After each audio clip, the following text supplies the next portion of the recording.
Chapter 4 का main idea ये है कि प्रॉफिट फर्स्ट कोई एक रिजिड रूल बुक नहीं है जिसमें सबको सेम स्टेप्स फॉलो करने हैं। हर बिजनेस अलग होता है, किसी का रेवेन्यू छोटा, किसी का बड़ा, किसी का प्रॉफिट ऑलरेडी गुड, किसी का बिल्कुल जीरो। इसलिए प्रॉफिट फर्स्ट को आपको अपने बिजनेस के अकॉर्डिंग कस्टमाइज करना होगा। इसी वजह से ऑथर इस चैप्टर का नाम रखते हैं चूज योर ओन एडवेंचर। मतलब यहाँ आपको डिसाइड करना है कि आप अपने बिजनेस को कौन सी डायरेक्शन में ले जाना चाहते हो। इस चैप्टर में ऑथर आपको मोटिवेट करते हैं कि अब आप बातें सुनना बंद करें और डिसीजन लें। चैप्टर 3 द नेकेड ट्रूथ के बाद अब टाइम है रियल इम्प्लीमेंटेशन का।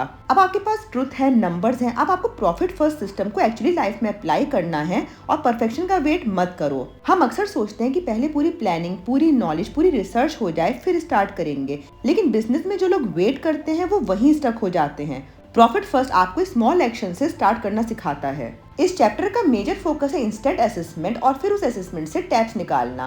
टैप्स का फुल फॉर्म है target allocation percentages. Easy words में मतलब आप डिसाइड करोगे जो पैसा बिजनेस में आता है उसका कितना परसेंट प्रॉफिट ओनर्स पे, टैक्स और ऑपरेटिंग एक्सपेंस में जाएगा। ये परसेंटेज एकदम परफेक्ट होना जरूरी नहीं, इसका पर्पस है आपको राइट डायरेक्शन में लाना। और जब आप स्टार्ट कर दोगे टाइम के साथ आप एडजस्ट करते रहोगे। Profit first is like a muscle एक दिन में स्ट्रॉन्ग नहीं होती। आप जिम में एक दिन जाके बॉडी चेंज नहीं कर सकते, आपको कंसिस्टेंसी चाहिए, स्मॉल वर्कआउट, रिपीट, रिदम।